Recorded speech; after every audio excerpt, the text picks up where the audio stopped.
is the third Sunday of Lent. We have listened to the three readings. One from the book of Exodus, chapter 17, 3 to 7. While the second reading is from letter of St. Paul, chapter 5, reading from verse 1 to 2, from verse 5 to 8. And finally, the gospel reading is taken from John, the gospel according to St. John, chapter 4, verse 42. Today, the church wants us to deepen our knowledge of who Jesus is. Last Sunday, we were told that he is the Son of God. And of course, today, Jesus categorically states that he is the living water. The first reading of today tells us of the predicament of Israel in the wilderness after 430 years of slavery in Egypt. God came to them. God delivered them. Exodus chapter 12 verse 40. Moses was instructed on what to do when the people complained, when the people were disturbing, when the people thought that the Lord has abandoned them. So the rock Moses struck, and the water that gushed out allegorically and metaphorically prefigure Jesus Christ, who is eternal, the living water. Having left Egypt and crossed the Red Sea, the Israelites, led by Moses, began their journey toward the promised land across the Sinai desert. At first, everything was glorious. They enjoyed what I call divine companionship because they enjoyed the presence of the Most High God. By day, God was leading them through the pillar of cloud, in the night, pillar of fire. And that convinced them that God was with them. And since God was with them, their enemies can't do anything. So, unfortunately, they quickly forgot all the things the Lord did for them. They forgot the great miracle of deliverance. God delivered them from the hands of their enemies at the appointed time. They forgot what God did when the enemies were running after them. He parted the Red Sea, and we call God Ocean Divider. They forgot when they complained that they were hungry. And Deuteronomy, God equally rained down manna from above and fed the people. They quickly forgot all these things. In Deuteronomy chapter 8, the Bible says, verse 3, He made you experience want. He made you experience hunger. But he gave you manna to eat, which neither you nor your fathers have known, to show you that man lives not on bread alone. In other words, God satisfied their hunger. And they forgot that the same God that gave them manna from above is equal to the task. The same God can still give them water. It does not matter the source, because with God, everything is possible. So they are tormented by thirst, and they are complaining. Now that they have run out of water, they feel that God is distant. God was nowhere to be found. God has abandoned them, and they got it wrong. They were not allowed to enter the promised land because of that. And scripture tells us that what happened to them in the desert is a warning to us. 1 Corinthians chapter 10, verse 11. The Hebrews in the desert forgot one fundamental point. God had a plan for them and would see the plan come to pass. Likewise, each and every one of us, there is a plan for you and me. And God is a faithful God. That plan will surely come to pass. If the Lord says that He is going to bless you, at the appointed time, God must surely bless you. If the Lord says that He's going to deliver you, at the appointed time, God will surely fulfill His promise. If the Lord says that He's going to heal you, at the appointed time, it will surely come to pass. What the Lord wants from us is to trust in Him, to believe in His power.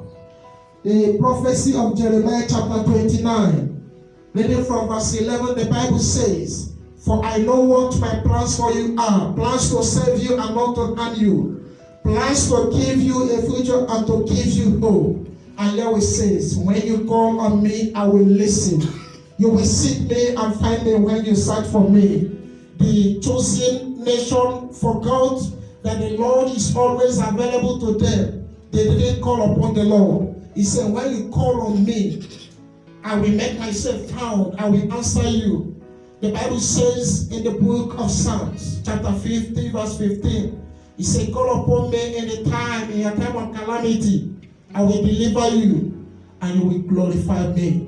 So when things are not as we think they should be, keep calm and carry on. God knows what we really need, not what we think we need. When things are not as we thought they would be, remember, God has a plan for each and every one of us. God has a plan for all the members of your family. Just believe and wait for the appointed time. In the second reading, Paul describes how the love of Christ is poured into our hearts by the Holy Spirit. Here, Paul implicitly mentions water by the use of the verb to pour. And Jesus is that living water. And of course, we know that we can't do without water. Water is very, very essential. All the living things, both plants and animals, need water. You can even stay for some days without eating and still survive. But you can't stay for 1 week without, drinking water. So we really need God. As the body needs material water, the soul needs spiritual water. And Jesus is the source of that water, is the water Himself. So in today's gospel, Jesus encountered the Samaritan woman. And Jesus presents Himself to the Samaritan as the eternal living water. This underscores the importance of Christ in our life, in our spiritual life. As the body needs water, the soul needs Jesus. It was about, now talking about Samaria. Samaria was in Israel. It was about halfway down to Jerusalem. It has its history. It has its own background. Once these people were believers, they still were at this time believers that share the same religious beliefs as the Jewish people. But something happened. Of course, we know the story that the Babylonians came and destroyed the temple. They killed so many people, the Jews. And those that escaped, those that were not killed, they captured them and took them to Babylon. The Samaritans were left behind. And for a long time, they were separated from Jewish people who had been brought up to Babylon as prisoners. And during this time, they were on their own. During this time, they forgot their religious experience. They married the locals. Their neighboring nations, they mingled with them. And they allowed themselves to be influenced negatively by other nations, perhaps pagan nations. And they gradually, in fact, they lost their spiritual and religious heritage. And that's meant the people, the Jews, when they came back, when they were liberated, they came back with the intention of rebuilding the temple. Now, when they wanted to rebuild the temple, the Samaritans wanted to identify with them. The Samaritans wanted to join them, and the Jews refused. The Jews did not allow them to take part in the rebuilding of the temple, owing to the fact that they have soiled their hands, that they have sinned. They are no longer walking in the covenantal fellowship with the Father, their God. Now, because they have worshipped other gods, they have allowed their neighboring nations to influence them. So the Jews did not allow them. They separated themselves from the Samaritans. And because of this, even though the Samaritans came at that time and seek and asked them that they wanted to assist them, the Jews said, no, we don't need you. In fact, you people need to go and purify yourself. So because of this, the Jews created a kind of artificial wall. Because of this, the people, the Samaritans became the hated minority. So they didn't share anything in common with the Samaritans again. They are on their own. The Jews were on their own. They were worshiping separately in that temple. They didn't allow the Samaritans to come and join them. So because of that, the Jews and the Samaritans were now cut off. They are on their own. Now from the above, the Jews and the Samaritans are bitter enemies. Jews do not have much regard for them. Jews do not have much regard for women. The woman was a sinner, the one that encountered Jesus. Despite all the above, Jesus condescended so low. Jesus, being a Jew, went to a Samaritan woman, and the woman was so surprised. How can you, a Jew, ask me of water? You know, Jesus met the woman with the intention of bringing her to himself, the living water. The woman came in search of material water, but Jesus came with the superior water. Jesus came with the supernatural water. And the water we are talking about is Jesus himself, the water of life. So Jesus came to her not only to present himself as the living water, but also to pull down and destroy the artificial wall built by the Jews and solidified by the Samaritans. The walls of discrimination, the wall of segregation, the wall of disintegration, the wall of balkanization, the wall of deep-seated animosity that existed over the years between the Jews and the Samaritans. So Jesus came in order to pull it so that there will be free entry, so that these people and the Jews, of course, the gospel message proclaimed by Jesus was or is a universal message, a universal gospel that accepts everybody, irrespective of where you are coming from, irrespective of your color, whether you are black, whether you are white, whether you are Jew, whether you are Gentile, whether you are a saint, whether you are a sinner. The gospel message is meant for everyone, and Jesus came for each and every one of us. For the fact that Jesus, despite the fact that this woman was a sinner, Jesus went straight to him. Jesus is a friend to sinners. He abhors sin. But Jesus can never reject the sinner. That's why I remind us that you don't have to reject yourself. When Jesus has not rejected you, you don't have to abandon yourself. Just wait on him. The only one step will take us back to Jesus. And Jesus is ever ready to welcome us, to accept us, irrespective of our past life. Jesus came because of you and me. Jesus is teaching us that we must not discriminate against people on the basis of race, on the basis of tribe or culture. It really boggles and baffles the mind that some believers are equally behaving like the Jews. Some believers equally have the same tendency that was displayed by the Jews. What can you say about a Christian mother that tells the daughter, you will not marry that young man simply because he is not from our state, simply because he doesn't share the same cultural heritage with us, simply because he doesn't speak our language, because he is not from our own local government? What can you say about that? What can you say about a father that omitted the name of his son in his will because the son married somebody that is not from their own state? What can you say about it? I just want to let you know that Jesus is preaching a different message.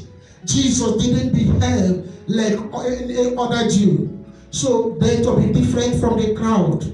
Don't follow the crowd. unless they are following Jesus. Don't follow your people unless they are following Jesus. If what your people are doing are saying compromise the faith, compromise the teaching of Jesus, you have to say no. Don't say, if you can't beat them, join them. It is not for Christians, it is not for believers. Who told you that you can't beat them? Have you forgotten that war with God is majority? Once you are on the Lord's side, you are bound to win the battle. So if we truly encounter this living water, that is Jesus. Your life, my life will not remain the same. The woman was transformed after having encountered Jesus. And you read, say what happened. The Bible says that she left her jar and went back to his people. She became a missionary, an evangelist. She went back to the people in order to share her experience with the people, in order to testify. The book of Revelation says we conquer by the blood of the Lamb and by the words of our testimony. That's exactly what happens to anyone who encounters Jesus. Of course, if we encounter him, you cannot remain the same. The scripture says that those who are in Christ Jesus, all things are passed away, a new world has come. If you read John Gospel chapter 1, something happened. When Jesus came, he called the first disciple. Jesus met Andrew. When Andrew encountered the master, there was transforming power. Andrew quickly went back home and he met the brother Peter and told him, the Bible says, the next day Jesus decided to set off for Galilee. He found Philip and said to him, follow me. And Philip was from Bethsaida. Then the other time, verse 40 says, Andrew the brother of Simon, Peter was one of the two who heard what John had said and followed Jesus. Early in the morning, he found his brother Simon and said to him, we have found Messiah, which means the Christ. And he brought Simon to Jesus. The Samaritan woman brought her people to Jesus, and they listened to the gospel message. This Andrew brought Peter to Jesus. If you read Mark Gospel chapter 5, there was a man that was possessed with demon, and Jesus healed him. After that healing miracle, the Bible says that the man wanted to follow Jesus. In verse 19, Mark chapter 5, he said, Jesus would not let him and said, go home to your people and tell them how much the Lord has done for you and how he has had mercy. He said, go and be a minister, a missionary to your people. Go and evangelize your people. Go and share your experience with your people. In other words, Jesus is sending us forth. If you encounter Jesus, you will receive a supernatural power that will enable you to go and witness. A supernatural power that will enable you to go and share your testimony with other people. Jesus is calling you and me to go and to witness to the gospel of salvation, to go and share our testimony with your friends, with your family members, with your colleagues. Jesus wants you to draw, to bring somebody to him. Don't make people to say, because of this brother, I will not come to this church. Because of this brother, I will not come to fellowship again. Just live a life that will attract people to Jesus. You can preach the gospel message to people without even quoting a Bible. Let your light shine before men so that light will dispel the darkness in the world, in our society. Dispel the darkness of unforgiving spirit. Let your light shine so that the people will see the way that will lead them to Jesus. If your light fails to shine, you will be surrounded with darkness, and those around you will not see the way that will lead them to their maker, to their healer, to their deliverer. Somebody say amen. Amen. So he just wants us to do something spectacular for him. He just wants us to accept him.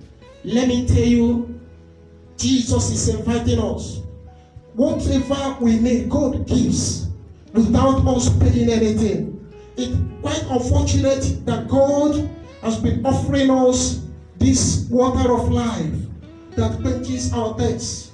And a good number of us don't even want to honor the invitation.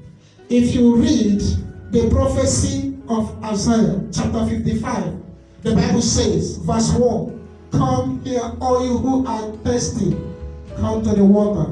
Or who have no money, come. Yes, and buy. He said, come, free of charge, I'm going to give you this water. The water of eternal life. And this reminds us of the water of our baptism. We pray in this Eucharistic celebration, let this water flow again into our lives, into our hearts. This water is a water of purification. It will purify us. It will sanctify us. It will wash us clean. So there is a test in every human heart. Each of us is like that Samaritan woman. We are testing for something that will satisfy all our longings. But often we search it in the wrong places. We draw water from many wells. I don't know where you are searching for your own. The water of praise to quench our thirst for self-esteem. The water of success to quench our thirst for importance. The water of pleasure to quench our thirst for joy. And yet, we still remain thirsty. God is calling us in order to fill us. He is calling us in order to revive our broken spirit. And the water from this spring will sustain us in our journey to the promised land of everlasting life. And the Bible says in John Gospel chapter 7 verse 37 to 38, it talks about the water that is flowing. It says, out of the believer's heart shall flow rivers of living water. As we go to Jesus, just like this Samaritan, let us allow Jesus to speak to our heart. Jesus will speak the word of life. Jesus will speak the word of healing. Jesus will speak the word of divine transformation. Jesus will speak the word that will reconnect us to the Father. This water is flowing from the sanctuary.